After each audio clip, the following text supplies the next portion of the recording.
An astonishingly beautiful world, a spirit with smooth and silky movement, a deep story of loss and hope.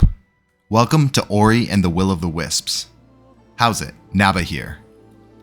Ori and the Will of the Wisps is a platform game released in 2020 developed by Moon Studios and available on all platforms. Like its predecessor, Ori and the Blind Forest, you play as the spirit Ori, who's a cute bipedal squirrel-like being with these droopy ears of a rabbit and equine legs. In 2D metroidvania style, Ori winds through twisting maps, crawling with enemies and friends alike, solving puzzles and uncovering new abilities to progress forwards to rid Niven of corruption. It transports you into a vibrant world and heaves you onward, pulling on the thirst for exploration and discovery so present in our psyche. Moon Studios doesn't verge far off the beaten path here, but the execution of the finished product is absolutely phenomenal. Ori and the Will of the Wisps is striking from the moment the first button is depressed. Ori gazes over the canopy of a lush forest at sunset towards a towering tree as a flock of fowl glides through the air. It's immediately apparent that you're in for a treat as you breathe in the splendid atmosphere. With a Disney-like montage, Ori and his guardians meet an orphaned owl whom they name Ku and take under their care. You witness the growth of Ori and Ku's friendship firsthand as Ku takes their first steps all the way through to their first meals and finally, of course, that initial fluttering attempt at flight.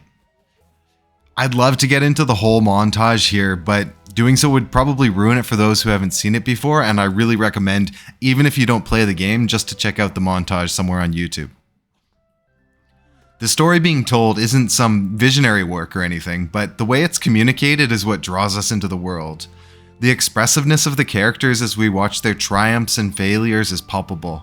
This is done masterfully with these slight droops of their shoulders, tilting of the heads, and shifting of the eyes. Communicating through visuals with limited text is not always an easy feat, and the team at Moon Studios executes it flawlessly and draws near the pinnacle of the animated montage storytelling seen in the movie Up. The setup invests you in the fate of these characters in a few short minutes and provides the desire to continue forward and unlock the next piece of the tale. This is the perfect introduction to the game. It wouldn't be perfect though without the art direction and visuals. Ori and the Will of the Wisps takes beautiful design to a whole nother level. The background assets are visually stunning paintings, and sometimes this art can feel out of place a little bit when the foreground doesn't combine with what's behind, but the lighting done is incredible and makes everything feel connected. There are no washed out colors here. The world is almost overwhelmingly vibrant at times with light bouncing off this and that, and Ori himself glows with an ethereal quality, so wherever you travel, the background reacts to your presence as your latent aura reflects off of all of that that's surrounding you.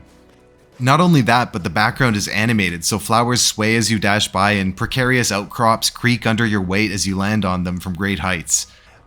You can see all of this from the game footage in the background, but it's something else to be watching versus truly being in the game world and experiencing it firsthand, and the connection that elicits in the participant.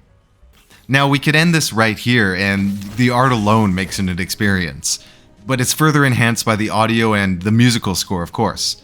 There isn't an attempt to overdo it, which is exactly why it works so well. The world of Ori and the Will of the Wisps is a magical and serene dimension. The music emphasizes this with soothing strings and flutes in the background, blanketing the world in warmth. And when it's time for mystery and some danger, the music appropriately becomes more ominous, alerting you to the import of the location you're in or the actions you're taking. And then, during boss battles, driving and desperate chords play through the fight, putting you on alert for the danger you face and emphasizing the need to be sharp and decisive in every one of your movements. But, it's still a game, and these pretty environments aren't just there to wow us visually. If you see a sparkling lamp dangling from the ceiling or a cliff face covered in a blue glowing moss, these are all elements that can be interacted with.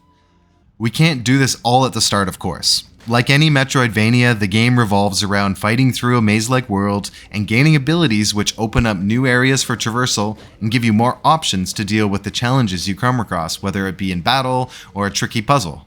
Immediately after Ori's journey begins, he stumbles upon a tree with a massive hollow that emanates a glowing blue light. These ancestral trees are found throughout the world and offer essential additions to your arsenal and talents.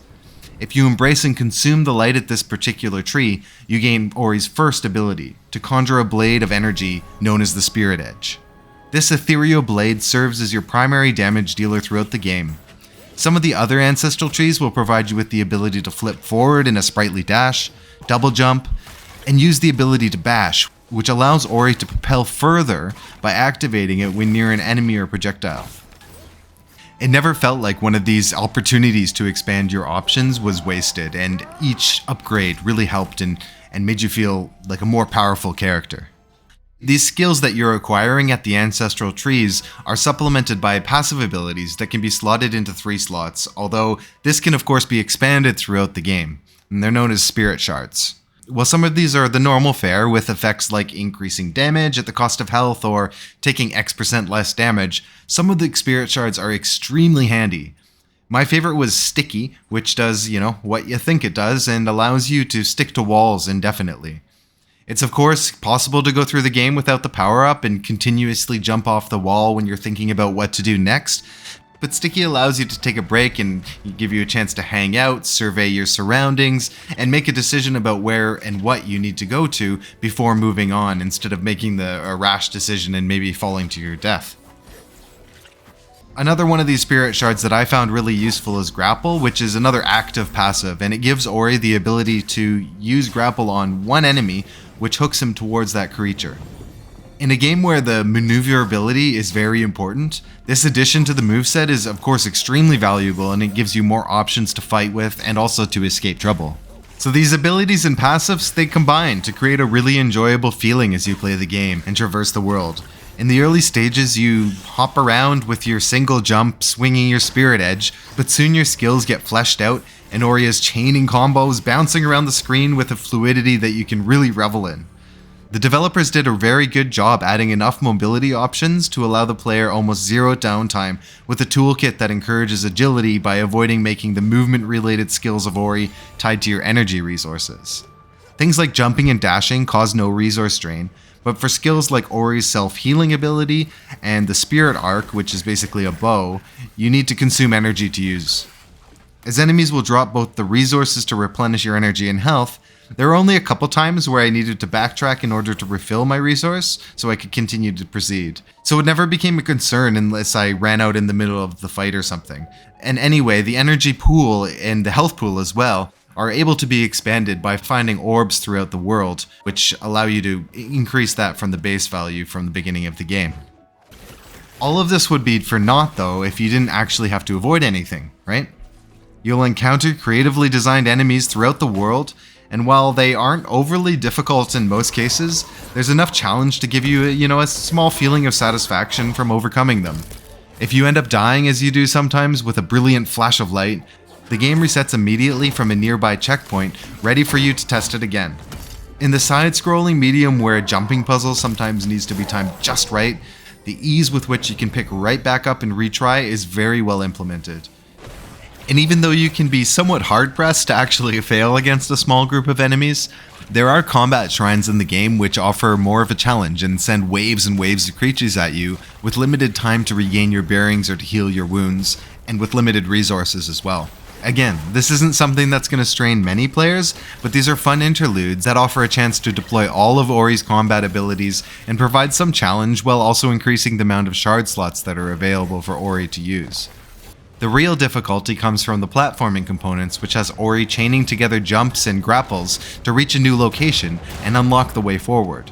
This is often set up with a Spirit Gate, which is basically a locked door, and requires keystones to open.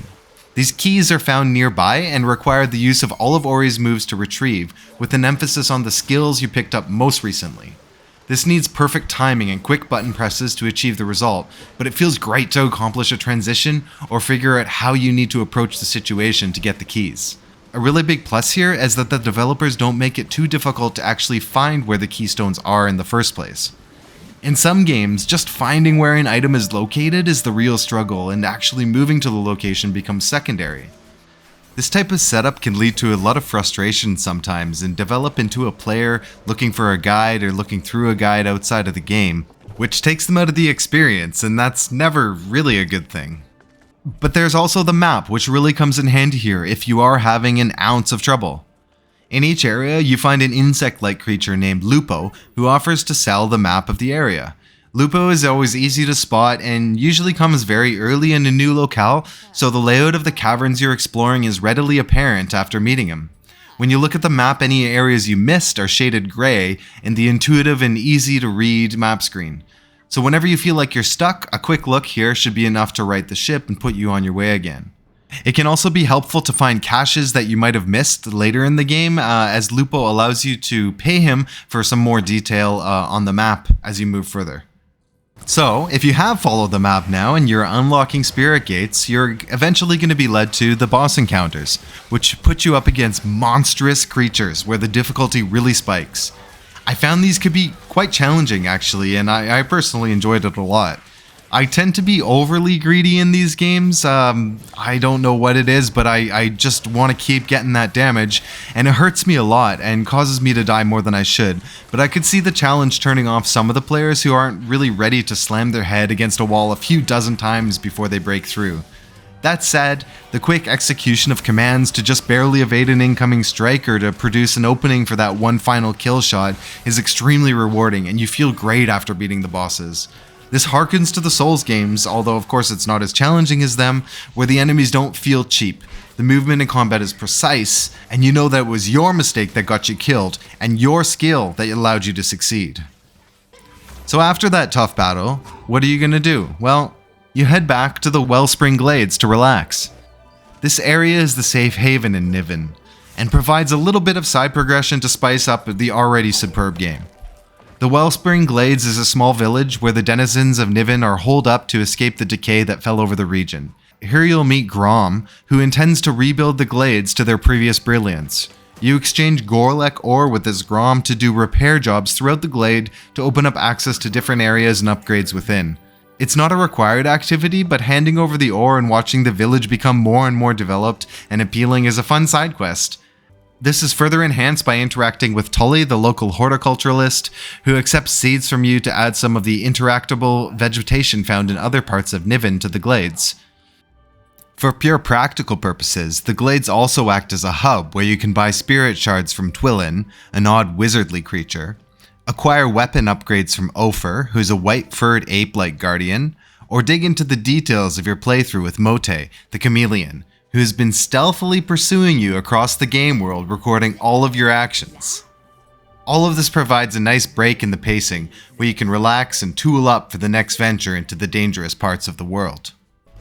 And venture out you will, again and again. The story pulls you along, and there was never a moment where I wanted to put down the controller.